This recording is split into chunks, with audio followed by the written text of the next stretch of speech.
So Jack, it is race week. We really appreciate having you out here at Santan Ford. They move a lot of Roush cars, trucks, Tim Hovick and company out here. We're thrilled to have you. Talk about being here at Santan. Well, I enjoyed the opportunity to stop by Santan Ford and visit with all the guys. I went through the shop and met a lot of the mechanics a few minutes ago.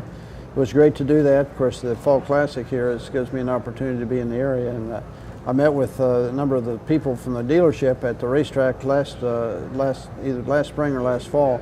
And I was familiar with the fact that you're selling Roush products here at Santan Ford, and that things are going very well for you. You're one of the top dealers in the nation. Well, we're happy to be number one.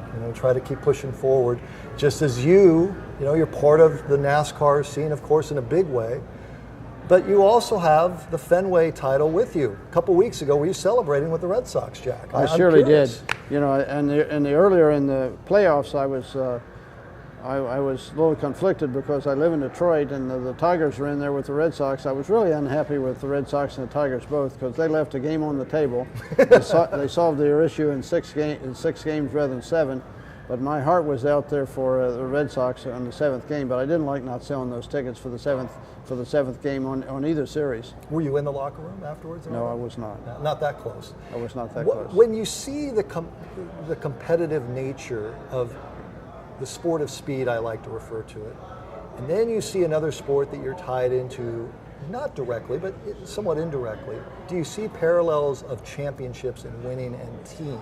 Well, the best competitors in stick and ball sports, if they're mechanically inclined and if they've got if they've done the background work to get ready to drive race cars, the personalities will be pretty much the same. Mm-hmm. The race cars, it takes 6 weeks to get one of these race cars ready, and all you have to do for a stick and ball sport is shine the ball up or the club up and get a fresh set of uniforms, and you're all set to go. But we only race 36 times a year, and they race more than 100. They play games more than 100 times a year. So you could make a comparison or a parallel, Carl Edwards or Greg Biffle or anyone in your stable, to a David Ortiz or a Dustin Pedroia, so to speak, in terms of the competitor and getting together on the same page. Yeah, their personality traits and the motivations are very similar, as seen by me. Your season, how would you sum up this year? Well, I wanted it to be a B+, based on what we saw as our opportunity a few races ago after we had 2 cars in the chase, but it's kind of a B-. We have not done as well in our testing strategies as we needed to. The new car kind of threw us for a loop a little bit. We got off to a slow start on the aerodynamic underbody things that NASCAR allowed. They were very clandestine about that. They allowed people to come back and change panels underneath the car. If you knew to ask the right question at the right time with the right person, you'd get an approval. And we weren't as proactive in that as we might have been. So we got a little behind on our aerodynamics. Then we saved our tests and scheduled our tests late in the year, and then as I come back and looked at the way the tests worked, particularly at Texas last weekend, we spent 2 days down there testing our cars, running five laps at a time, and it turns out that after 10 laps, and even though we had really good speed for 5 laps, we didn't have as much as we needed for a full fuel run. So we learned from that, and we'll be better prepared for Homestead and going into next year than we were for the end of this year. PIR's track, what do you make out of the track? Well, it's an interesting track. There's a lot of criticism been made of some of NASCAR's cookie cutter 1.5 mile tracks and some of the other things. People have said there wasn't enough crashing or enough bashing or enough passing, and that will not be the case at Phoenix. The racetrack, it has 3 corners. They're all 3 different, and there's ample opportunity to pass, and there'll be ample confusion about where the cars should be, and I think there'll be some wrecks. There'll be some real exciting racing. A couple of years ago when they redid the track, they had me come out, and I put on the helmet, and they had me in the dump truck, and they had me in the skip loader, and we're breaking apart the track, and I asked the guys that were designing it, what is it you guys want to accomplish here? Well, we want to make it more racer friendly. What does that mean? So I asked them, what does it mean? They gave me all sorts of different answers. the end of the day, is this track racer friendly now after the redesign?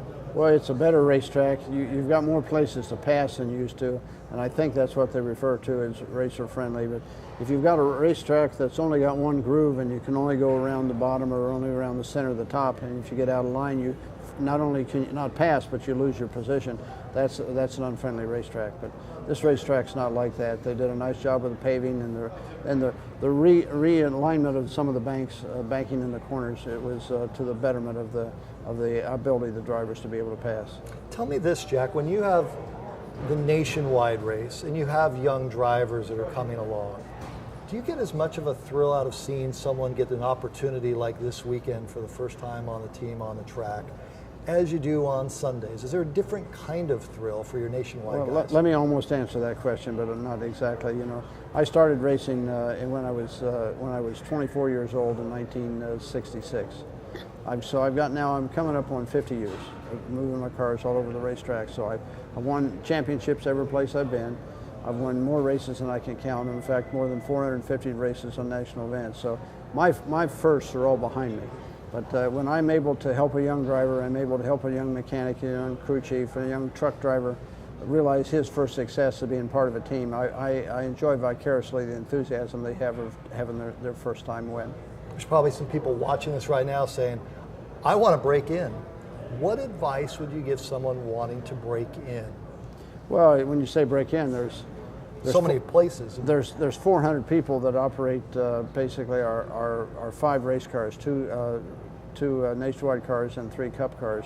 There's 500 people, and so every one of those people are racing. And, you think about the driver being the guy that takes the bow and has a crash and gets mad and or gets a trophy as the guy, but that's not the only job that's there. There's 100 people that stand behind each one of our cup cars. Mm-hmm. Fewer than that would stand behind our nationwide cars. Every one of those people are racing, and they all have a great benefit, and they have an opportunity to make a good living and to enjoy what they're doing every day. For somebody that wants to start, I'd say be realistic. Think about if you're mechanically inclined, if you're a computer person, if you're a marketing salesperson, there's jobs on the team that would specialize or that would utilize that talent and that ability. If you want to drive, you need to work from the time that you're at least a teenager, accumulating hours.